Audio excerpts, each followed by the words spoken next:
Ayo. Host, ayo. Narasumber, ayo. Kameramen, Ayo.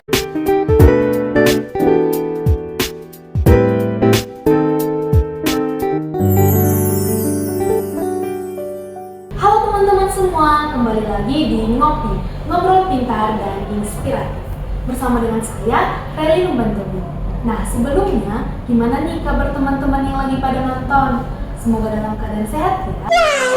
Nah, kali ini kita bakal bahas tentang sesuatu hal yang sangat dekat dengan kehidupan kita. Nah, menurut pemirsa yang lagi nonton, kita bakal bahas apa nih? Boleh komen di kolom komentar ya. A few moments later. Ya, kali ini kita bakal bahas tentang bencana. Nah, di sini saya tidak sendiri, saya bersama dengan narasumber yang super duper kece, yaitu ahli mitigasi bencana. Abang Dago Klasi Hombing, halo Bang, apa kabar? Sehat. Boleh say hi dulu gak sih Bang kepada pemirsa yang ada lagi nonton? Halo teman-teman semua, saya Goklas Yombing dari Ahli Mitigasi Bencana. Jadi gimana nih Bang perasaannya diundang ke acara ini? Sebenarnya sih udah pengen kali sih sebenarnya, tapi apalagi karena ini booming kan kegiatan ini. Tapi ternyata kapan ya diundang di acara ini? Kayaknya menarik nih, kapan sih gitu. Ya, ternyata diundang juga beneran. Wah, ternyata udah nungguin ya Bang? Iya. Nah, udah lama nih gak pernah jumpa sama Abang. Gimana sih Bang aktivitasnya keseharian Abang? Pemirsa yang di rumah juga pasti pada kepo nih kegiatan Abang sehari-harinya. Ya selayaknya manusia biasa lah ya kan. Ya.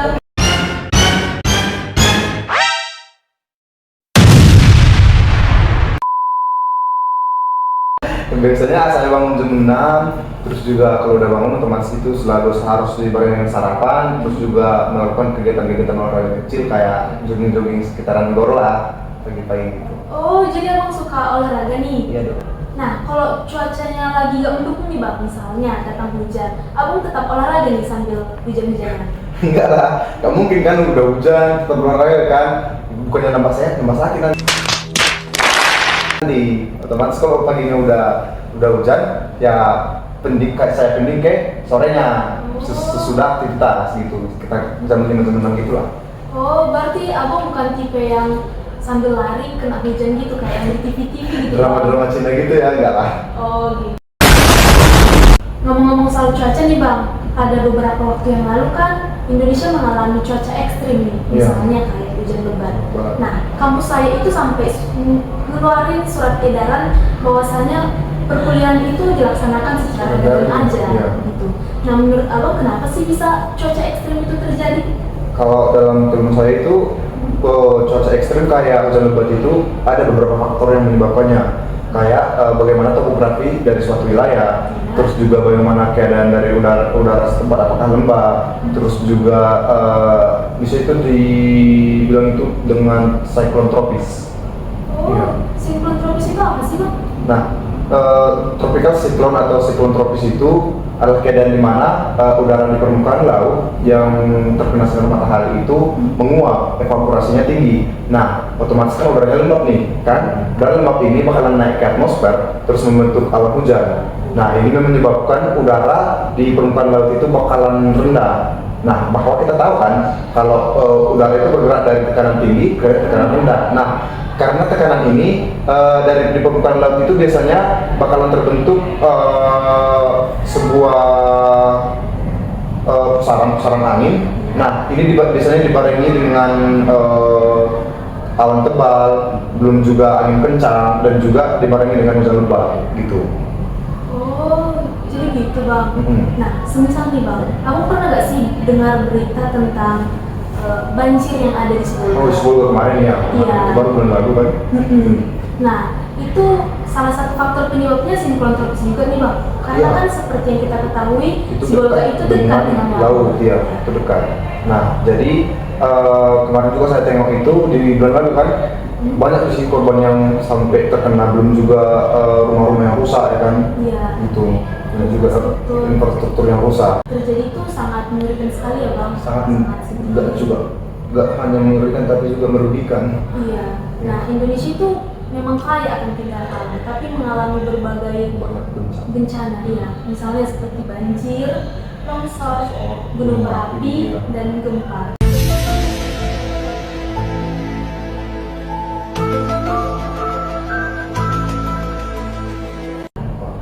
kemarin nih Bang, saya pernah scrolling media sosial, saya melihat ada letusan Gunung Tambora. Iya, Nah, itu yang paling dahsyat. iya, Sama di di situ dinyatakan Indonesia. bahwa letusan Gunung Tambora itu merupakan letusan gunung yang terdahsyat yang pernah terjadi di Indonesia. Terus sampai menelan korban itu sekitar kurang lebih 10.000 nyawa loh. Belum Wow. juga itu masih nyawa, belum juga infrastruktur yang dirusaknya. Wow, sangat mengerikan ya Bang. Hmm. Nah, kira-kira Bang, dari semua bencana itu ada gak sih upaya atau hal yang bisa kita lakukan untuk mengurangi resiko? Tentunya ada dong. Itu biasanya kami sebutnya itu atau kita sebut biasanya itu dengan mitigasi bencana. Nah, itu dia Bang, mitigasi Mitigasi bencana bencana. ini emang udah umum nih didengar. Umum Nah, tapi banyak yang belum paham.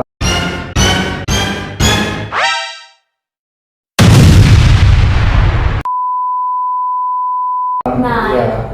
boleh nggak sih Bang disederhanain biar para pemirsa yang lagi nonton juga pada paham? Sederhana ya, udah kayak pecahan aja. Nah, untuk memahami mitigasi bencana itu bisa kita ibaratkan dengan dengan pepatah yang mengatakan bahwa sediakan payung sebelum hujan. Nah, ini konsep ini bisa kita ambil untuk mitigasi ini dalam kebumian kita, di mana kita bakal melakukan kegiatan-kegiatan yang akan mengurangi korban-korban yang terjadi saat bencana. Oh, gimana tuh Bang? Kegiatan-kegiatan apa aja? Kegiatan-kegiatan itu bisa kayak untuk Misalnya untuk banjir. banjir tadi kan. Iya. Nah, untuk banjir itu kita bisa melakukan mitigasi kayak memperluas atau tetap mempertahankan daerah resapan air hujan. Oh. Nah, otomatis kan air hujan itu kalau ada alirannya otomatis akan tertampung terus kan menyebabkan banjir. Iya. Nah, terus juga kita harus memperhatikan drainase air hujan. Kayak di Kota Medan kan itu agak drainasenya kurang baik sih, buruk. Oh. Nah, itu karena banyaknya juga masyarakat yang membuang sampah secara sembarangan ya kan. Jadi kita harus tetap memperhatikan apakah drainase kita itu sudah bagus. Nah, untuk Kalau bencana yang kedua itu tadi Gunung berapi kan. Nah, untuk gunung berapi kita bisa mengetahui kapan gunung berapi itu akan meletus karena ada tanda-tandanya nih. Gimana Kayak tuh? pertama itu tanda-tandanya itu kawah api itu mengeluarkan asap. Oh. Terus juga tanaman-tanaman di sekitarnya itu pada layu, dan juga itu biasanya dibarengi dengan suara-suara gemuruh dari bawah, dan aliran sumber air dari masyarakat itu kering semua, kayak sungai, sumur ya, sumur juga itu bakalan mengering. Nah, kalau kita udah tahu ini sudah terjadi, kita bakalan mengevakuasi warga dari tempatnya masing-masing itu ke tempat yang lebih aman dan nyaman, yang tidak terjangkau saat terjadi letusan gunung berapi nanti. Nah, yang berikutnya itu ada bencana untuk gempa. Biasanya untuk gempa itu sampai sekarang ini belum ada teknologi kita yang bisa memprediksi bahwa bencana gempa itu akan terjadi. Tapi bukan berarti kita tidak bisa memitigasi hal ini. Nah, untuk memitigasi bencana gempa itu bisa kita lakukan kayak membangun bangunan tahan gempa. Kamu pernah nggak nengok bangunan rumah orang Jepang?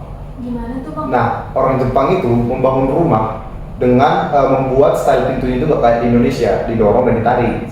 Jadi orang Jepang itu membuat pintunya itu dibangun dengan didorong, digeser gitu, geser bukan didorong. Nah, itu memudahkan mereka untuk saat terjadi gempa mengikuti jalur evakuasi kemana mereka akan pergi.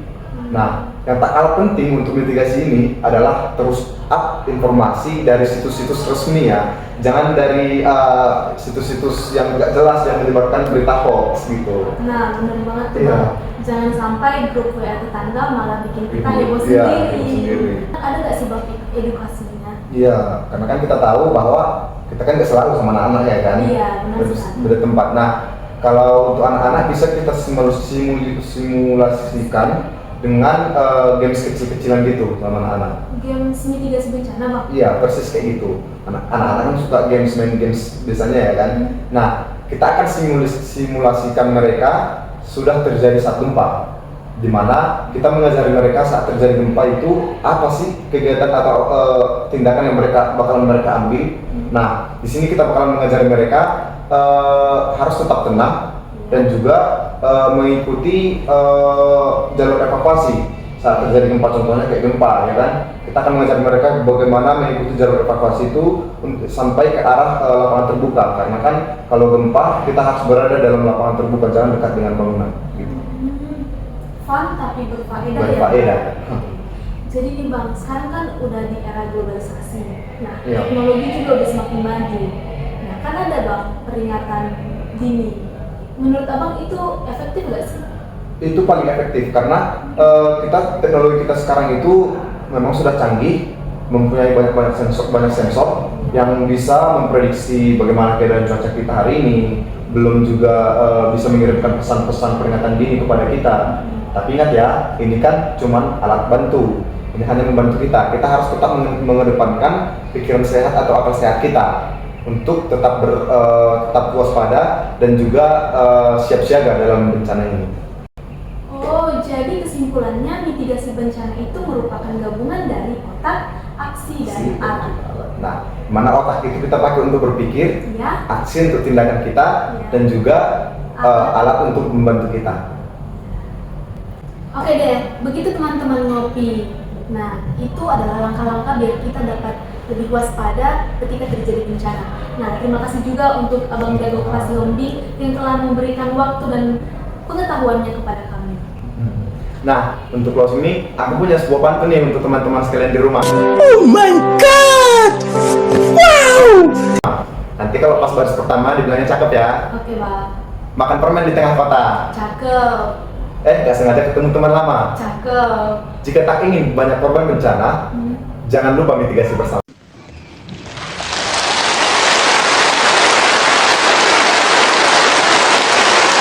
Oke, sekian pembahasan kita kali ini. Jika teman-teman ingin memberikan saran narasumber yang ingin dihubungi atau ingin diajak ngobrol di podcast selanjutnya, boleh untuk komen di kolom komentar ya. Sampai jumpa di next video.